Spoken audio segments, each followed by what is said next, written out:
এই পৃথিবীতে মানুষ আসার মাধ্যম হলো আমরা দুনিয়ায় যে আসি বাবা এবং মার মাধ্যমে আসি। পৃথিবীতে মানুষ আসার আল্লাহ পাক তরিকা চালু করেছিলেন চারটা, মানে চারভাবে পৃথিবীতে মানুষ পাঠাইছেন।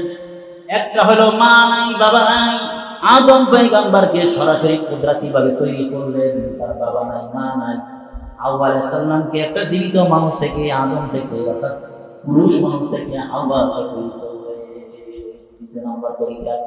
তিন নম্বর তরিকা হলো আল্লাহ তাআলা কি করলেন, স্বামী ছাড়া পুরুষ ছাড়া তৈরি করলেন, হযরত ঈসা পয়গম্বরকে মারিয়াম থেকে তৈরি করলেন। আর চতুর্থ নাম্বার তরিকা যেটা সুন্নাতে চলে তারও লিখেছেন আল্লাহ পাক বলেন ওয়ালা তাজিদা লিসুন্নাতিল্লাহি তাবদীলা। আল্লাহ পাক তার নিয়মের ব্যতিক্রম করেন না। সেটা বাবা মার মাধ্যমে দুনিয়ায় মানুষকে সাপ্লাই দিচ্ছেন, এমন পর্যন্ত এই নিয়মেই আল্লাহ পাক চালাবেন। বাকি তিনটা নিয়ম যে আগে চালাইছেন ওটা হলো মানুষকে দেখাইছেন যে বাবা মা ছাড়াও আমি পারি, কত বড় ক্ষমতা ওরা, বাবা ছাড়াও পারি, স্বামী ছাড়াও পারি, স্ত্রী ছাড়াও পারি, এবং কি পুরুষ থেকে মানুষ তৈরি করতে পারি, এটা দেখাইছেন। আমার ভাইরা, এই পৃথিবীতে মানুষ যে আমরা আসি, এই মানুষ আসার মানুষ বিভিন্ন ভাবে আসে। এই পৃথিবীতে যতগুলো মানুষ আসছে, মানুষ আসার জন্য কি লাগে, বাবা এবং মা লাগে। বাবা মা ছাড়া মানুষ আসতে পারে না। আমার ভাইরা, এটারও কিন্তু আল্লাহ পাক যেভাবে যা চাইবেন ওইভাবে আল্লাহ পাকের চাওয়াটাকে নিজের প্রাধান্য দিতে হবে। এক সময় কি করতো, জন্ম নিয়ন্ত্রণ মানুষ এটাকে দর্শনীয় মনে করতো, কিন্তু এখন এটা পাপই মনে করে না, গুনাই মনে করেন। এক সময় আমরা ছোটবেলায় শুনেছিলাম ছেলে হোক মেয়ে হোক দুটি যথেষ্ট, বলতো কি বলতো না? আর এখন বলে কি একটা হলে ভালো হয়, দুইটা হলে কি আর নয়, দুইয়ের অধিক নয়, একটা হলে ভালো হয়, বলে কি বলে না? এখন দেখবেন এই থিওরি অনেক জায়গায় বাস্তবায়ন হইতেছে। আমার মনে হয় দেখবেন আগের জামানায় এত প্রতিবন্ধী মানুষ হয় নাই যে পরিমাণ প্রতিবন্ধী মানুষ এখন হয়। বলেন দেখি, আগের জামানায় মানুষ কাজ করে সময় পায় নাই, ওরা 3 বেলা ভালোভাবে খাবার পাইনি কোথায় থেকে? মেডিকেল অনুযায়ী, মেডিকেল সায়েন্স অনুযায়ী, অর্থাৎ ডাক্তারের থিওরি অনুযায়ী খাবার খাওয়াবে, চেক করবে বারবার, কি বলে কল্পনা অতীত হতেই পারে না। আমরা ছোটবেলা দেখেছি মা চাষিরা তারা ঢেকিতে ধান দিয়ে বাড়া বেনে তারপরে চাউল দিয়ে ভাত করেছে, কত কষ্ট করেছে। আমি আপনার গর্বে থাকা অবস্থায় কিন্তু তারা এরকম অক্লান্ত শ্রম দিয়ে কাজ করেছে।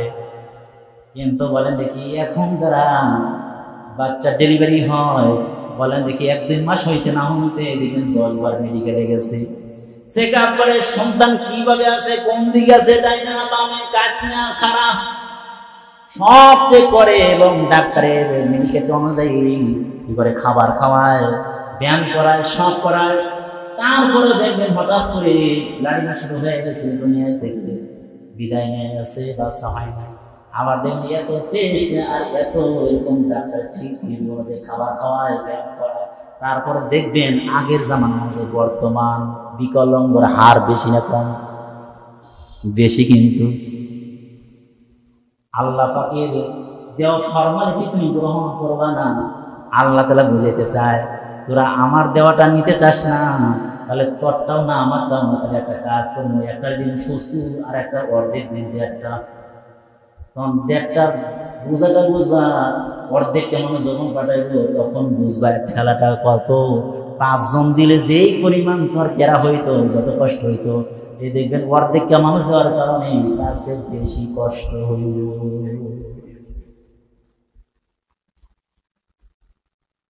দেখেন বর্তমান যারা ইতিপূর্বে বা যখনই যে দেশে এই যে যারা আমাদের দেশের বাংলাদেশে যারা বড় বড় দায়িত্বে আছে, এরা কি সবাই কি ছোট ছোট ছেলে? সবাই কি ছোট ছেলে? বড় আছে না, বড় মেজো সেজো আছে না? কারণ এরা যদি সবই আটকা থাকতো তাহলে কি এরা এই জায়গায় আসতে পারতো? বুঝাইতে চাইলাম। যাই হোক, আমার মাসআলার উদ্দেশ্য হলো কোনটা, এই পৃথিবীতে মানুষ যে আসে, এই আশা দেখেন, মানুষ আসলে একটা বাচ্চা সুস্থ অবস্থায় আসছে দুনিয়ায়, যে অবস্থায় সুস্থ অবস্থায় আসছে, এসে এই বাচ্চাটা এক মুহূর্ত টাইম পায় নাই, এক মুহূর্ত টাইম পেল না, এখন মরা অবস্থায় দুনিয়া আসলো। বলেন দেখি, এই বাচ্চাকে নাম রাখতে হবে? নাম রাখতে হবে? নাম রাখতে হবে, কারণ এই বাচ্চা দুনিয়ার জীবন পায় নাই, এক মিনিট টাইম পায় নাই, এই জন্য বাচ্চারা নাম রাখতে হবে না। কি করতে হবে না? নাম রাখতে হবে। জানাজা করতে হবে না? জানাজা করতে হবে না। জানাজা দাফনটা ওইভাবে করাইতে হবে যেরকম ভাবে একজন হায়াত পাওয়ার পরে মানুষ মারা গেলে স্বাভাবিকভাবে যেভাবে দাফন করায়, এইভাবে না, স্বাভাবিকভাবে কাপড় দিয়ে এটা কি করবে, স্বাভাবিকভাবে তার শরীয়ত মতো গোসলও নাই, জানাজাও নাই, দাফনও নাই, এমনি একটা জায়গায় গর্ত করে দিবে। কিন্তু একটা বাচ্চা দুনিয়া জন্ম নিয়েছে, হাত নাই, পা নাই। আমাদের পাবনাতে একটা লোক ছিল, দুইটা পা আছে, তার মধ্যে একটা পাও বিকলঙ্গ, দুই হাত মোটেই নাই, তার নাম ছিল আব্দুল্লাহ। আমি নিজে আমাদের মাদ্রাসায় হুজুর আনছিলেন বয়ান করার জন্য, তাকে দেখার জন্য। মানুষ এত হুমড়ি খেয়েছে, পেপারে লেখালেখি হয়েছিল, আসলে না দেয় না, অনেক আগে কথা। আপনার আব্দুল্লাহ, মৌলানা আব্দুল্লাহ, তিনি পা দিয়ে লেখে কামেল পাশ করছেন। তাও লেখাটা এত সুন্দর, যাদের হাত আছে হস্তলিপির থেকেও পায়ের লেখাটা এত সুন্দর দেখাইছে, মাহফিলের মধ্যে পা দিয়ে লেখে একদম কামেল পাশ করছে। সুবহানাল্লাহ। উনি বলছেন, আমি জন্মের পরে আমারে বস্তা দিয়ে রেখে রাখছে, যেটা কি জন্ম আছে, দুই হাত। কিন্তু আল্লাহ পাক তাকে বাঁচাইছেন, শুধু বাঁচাইছেন, একজন আলেম বানাইছেন, যাকে দেখার জন্য, তার কথা শোনার জন্য হাজারো লাখো মানুষ কি করে, টাকা দিয়ে তাকে নিয়ে আসে, ইজ্জতের জিন্দেগি, ইজ্জতের খাবার খাওয়ায়।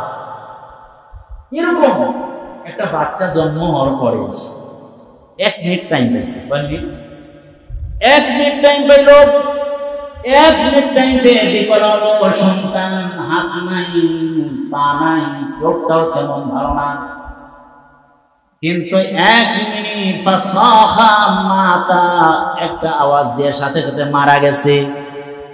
বলেন দেখি, একটা আওয়াজ দিয়েছে, আওয়াজ দেওয়ার পরে যদি সন্তানটা মারা যায়, এর নাম রাখতে হবে কি হবে না? এর নামটা রাখতে হবে, নামকরণ করতে হবে, শরীয়তের মাসআলা অনুযায়ী তাকে গোসল দিতে হবে, সুন্দর করে গোসল দেয়া। মেয়ে যদি হয় তাহলে তাকে কি করতে হবে? মেয়েদের অনুযায়ী কাপড় পরাইতে হবে। সন্তান যদি শিশু হয়, ছেলে যদি হয়, তাহলে তাকে 3টা কাপড় পরিধান করাইবে। 3টা কাপড় পরিধান করাইয়া তাকে কি করবে? এবার ময়দানে নিয়ে জানাজা দিতে হবে। আমার ভাই বলেন দেখি, যেই লোকটা 60 বছর 70 বছর হায়াত পাইয়া দুনিয়া থেকে চলে গেল, ওই ব্যক্তির জানাজার শরীক হইয়া যখন দোয়াটা পড়ি, বলেন দোয়াটা কি করি? আল্লাহুম্মা গফির লিহাইয়িনা ওয়া মাইয়িতিনা ওয়া শাহিদিনা ওয়া গায়িবিনা। আল্লাহর কাছে দোয়া করি, যত বড় আলেম হোক না কেন, যত বড় পিসাব হোক না কেন। আমরা দেখেছি মুফতি আমিনের জানাজায় লক্ষ লক্ষ আলেম এরকম মানুষ হয়েছিল। শেখুল হাদিস আল্লামা আজিল রহমাতুল্লাহি আলাইহি জানাজায় লক্ষ লক্ষ মানুষ হয়েছিল। হাফিজি হুজুরের জানাজায় লক্ষ লক্ষ মানুষ হয়েছিল। আমার ভাইরা, তারপরেও কি অন্য কোনো দোয়া পড়ছে নাকি এই দোয়াটাই পড়ছি? আল্লাহুম্মা গফির লিহাইয়িনা, আল্লাহ আমরা আমাদের জীবিত যারা আছে তাদেরকে মাফ করে দাও, অমাইয়িতিনা আমাদের মৃত্যুদেরকেও মাফ করে দাও, আল্লাহরেও মাফ করে দাও। সুপারিশ করতেছি কিনা? বলে গায়ব ওয়া শাহিদিনা ওয়া গায়বিনা, আল্লাহ যারা এখনো কি নাই, উপস্থিত হয় নাই, তাদেরকেও মাফ করে দাও, যারা উপস্থিত আছে তাদেরকেও মাফ করে দাও। মুসানা ওয়া যাকারিনা ওয়া মুসানা, পুরুষদেরকেও মাফ করে দাও, মহিলাদেরকেও মাফ করে দাও। কি করতে হয় তাহলে? আল্লাহর কাছে দোয়া করতে হয়, আল্লাহ যত বড় পিসাব হোক না কেন, যত বড় মুফতি হোক না কেন, যত বড় আলেম হোক না কেন, তার জন্য আল্লাহর কাছে জানাজায় দাঁড়াইয়া তার জন্য দোয়া করতে, আল্লাহ তারে মাফ করে দাও। কিন্তু বাচ্চা এক মিনিট হায়াত পাইয়া একদম দুর্বল, হাত নাই পা নাই, তার চক্ষুটাও ঠিক মতো নাই, দেহ অবয়ব ভালো না, বিকলাঙ্গ এমন সন্তানটাও যদি এক মিনিট হায়াত পেয়ে যায় আর মৃত্যুবরণ করে, পরে 3টা কাপড়ের কাপড় দিতে হবে, গোসল দিতে হবে, এমনকি মসজিদের ইমাম সাহেব ডেকে মানুষদেরকে ডেকে জানাজার নিয়ম অনুযায়ী জানাজা দিতে হবে। কিন্তু এই ছোট্ট বাচ্চার জানাজা এক মিনিট হায়াত পেলে তার জানাজার দোয়া কিন্তু ভিন্ন রকম। আল্লাহর কাছে সবাই দোয়া করে আল্লাহরে মাফ করে দাও, কিন্তু এবার এই বাচ্চার সামনে আমরা দোয়া করি আল্লাহুম্মা জাআলহা লানা, আল্লাহুম্মা জাআলহু লানা ফারতা। আল্লাহ এর আমরা পাঠাইলাম আগে, আমরা প্রতিনিধি হিসেবে পাঠাইলাম, আল্লাহ আগে পাঠাইলাম, তুমি নিয়ে গেলাম, আল্লাহুম্মা জাআলহু লানা আজরান ওয়া গুফরা।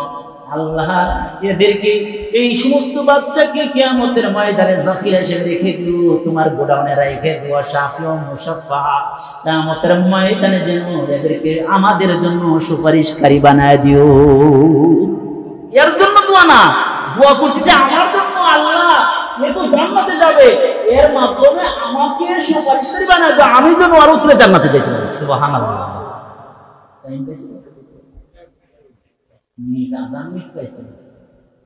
তার দামটা কত হয়ে গেছে। আর একজন টাইম পায় নাই, হাত আছে, পা আছে, সব আছে, এখন বলেন এই দুইটার মধ্যে ব্যবধান কত? আসমান আর জমিনের। আল্লাহ খেয়াল করছে কত ব্যবধান। এই ব্যবধানটা হলো কিসের কারণে? এই সময়ের কারণে। এই বুঝতে পারছেন ব্যবধানটা হলো কেন? এই সময়ের কারণে। আমার ভাইরা কথা যখন এসে গেছে একটু কথা বলে দেয়, এই ছোট্ট বাচ্চা যাদের মারা যায়, যে মায়েরা আলোচনাটা শুনছেন, যাদের কানে আওয়াজটা বুঝতেছে, একটু খেয়াল করে শুনবেন। মারা ছোট্টবেলায় যাদের ছোট্ট বাচ্চা, মাসুম বাচ্চা যাদের ইন্তেকাল করে, তাদের জন্য কান্না করবেন না, চোখের পানি ফেলবেন না, কান্না তো আসবে, মাতম করবেন না, হায় উদাস করবেন না, এরকম কাপড় ছেড়ে ফেলবেন না, গান করবেন না। কারণ হইল এই বাচ্চা মারা গেছে মানে কিয়ামতের ময়দানে জান্নাতে যাওয়ার একটা আপনার কি হয়ে গেছে, কুরবান হয়ে গেছে, কারণ হয়ে গেছে। কিয়ামতের ময়দানে এই বাচ্চা আপনাকে টেনে টেনে জান্নাত পর্যন্ত পৌঁছায় দিবি। আমার ভাইরা, লক্ষ কোটি কোটি বিলিয়ন মানুষ, আদম থেকে শুরু করে কিয়ামত পর্যন্ত যতগুলো মানুষ আসবে, সকল মানুষগুলো যখন ফুৎকার দেবে, সব মানুষগুলো পিলিকার মতো উঠবে। আল্লাহ রাব্বুল আলামিন বিচার করার জন্য কাহারিয়াতের সিফাত নাম ধারণ করে যখন বসে পড়বেন, পাই টু পাই মানুষদেরকে হিসাব নেবেন। হিসাব নেওয়ার আগে আল্লাহ তাআলা কিছু মানুষকে বিনা হিসেবে জান্নাতের সার্টিফিকেট দিয়ে দেবেন। ফেরেশতারা ডেকে ডেকে বলবে, এই তুমি তো ছোট অবস্থায় মারা গিয়েছিল, সাবালিক হয়েছিল না, এদিকে আসো। ফেরেশতাদেরকে ডেকে ডেকে ন্যাশনাল ভিসা দিবে, জান্নাতে যাওয়ার ন্যাশনাল ভিসা দিবে। এই ভিসাটা জান্নাতের ভিসা পাইয়া এই ছোট্ট বাচ্চা তখন আর ছোট বাচ্চা থাকবে না, বড় হয়ে যাবে, 30 বছরের যুবক হয়ে যাবে। এই বাচ্চাটা ন্যাশনাল কার্ড পাইয়া, ন্যাশনাল কার্ডটা নিয়ে ময়দানের মধ্যে জান্নাতের মধ্যে দৌড়াদৌড়ি করবে। তখন ফেরেশতারা বলে, দৌড়াদৌড়ি করো, তোমার জান্নাতে যাওয়ার জন্য বলছি, জান্নাতে যাও। তখন ওই ছোট বাচ্চা ডেকে বলবে, জানো না তোমরা যার কারণে আমি এত দামি হয়েছি, একটু হায়াত পেয়েছিলাম, 1 মিনিট হায়াত পেয়েছিলাম, যার ওসিলা, যার কারণে 1 মিনিট হায়াত পাইলাম, ওই মা বাবারে তো আমি খুঁজতেছি, আমি দৌড়াই তুমি জান্নাত। ওই মা বাবারে আমি খুঁজছি, খুঁজে খুঁজে যতক্ষণ পর্যন্ত মা বাবারে না পাবো, ততক্ষণ পর্যন্ত আমি একা জান্নাতে যাব না। তাহলে 1 মিনিট হায়াতের দাম। আমার ভাইয়া, এটা মাসআলা বললাম, একটা হাদিস শোনায় দেবার। আল্লাহ নবী বিশ্ব নবী রাহমাতুল লিল আলামিনের দরবারে একজন সাহাবা আসলেন, যার নাম হলো তালহা ইবনে উবাইদুল্লাহ। তালহা ইবনে উবাইদুল্লাহ এসে বললেন, ইয়া রাসূলুল্লাহ, ইয়া হাবিবাল্লাহ, আমি রাত্রে একটা স্বপ্ন দেখেছি। কি স্বপ্ন দেখেছো তুমি বলো? তখন বলে, ইয়া রাসূলুল্লাহ, ইয়া হাবিবাল্লাহ, আপনার স্মরণ আসেনি অমুক জায়গায় অমুক গোত্রের 2 জন লোক এসেছিল আপনার হাতে কালেমা পড়ে বায়াত হয়ে মুসলমান হয়ে গিয়েছিল। ওই 2 জন লোকের একজন লোক আল্লাহর দ্বীন এই পৃথিবীর জগতে বাস্তবায়ন করার জন্য, ইসলামকে সমন্বিত করার জন্য, গোটা পৃথিবীতে আল্লাহর দ্বীনকে পৃথিবীর জগতে কায়েম করার জন্য জীবনটা দিয়ে তাজা রক্ত দিয়েছে, শাহাদত বরণ করেছে। আর এই যে 2 জন লোক মুসলমান হইলো, একজন হইলো 1 বছর আগে শাহাদত বরণ করেছে, আর একজন ব্যক্তি 1 বছর হায়াত বেশি পেয়েছে, এরপরে মারা গেছে। এরপরে আমি স্বপ্ন দেখলাম এই 2 জন ব্যক্তি সহ আমি তালহা ইবনে উবাইদুল্লাহ, এই 3 জন ব্যক্তি আর ওই গোত্রের 2 জন ব্যক্তি যারা আপনার হাতে মুসলমান হয়েছিল, এই 3 জন ব্যক্তি একবারে জান্নাতের সদর গেটে দাঁড়ানো অবস্থায় আমরা আছি। আমি স্বপ্ন দেখতেছি, স্বপ্ন দেখি জান্নাতের সদর গেটে দাঁড়ানো, ওয়েটিং অবস্থায় আছি। জান্নাতের গেট গুলো বন্ধ। দীর্ঘ টাইম দাঁড়া থাকার পরে হঠাৎ করে দেখলাম জান্নাতের গেট গুলো ওপেন হয়ে গেল, খুলে গেল। দেখলাম একজন ফেরেশতা এসে আমার ওই ভাই, 2 জন ভাই যে আছে, ওই 2 জনের মধ্যে যে ব্যক্তি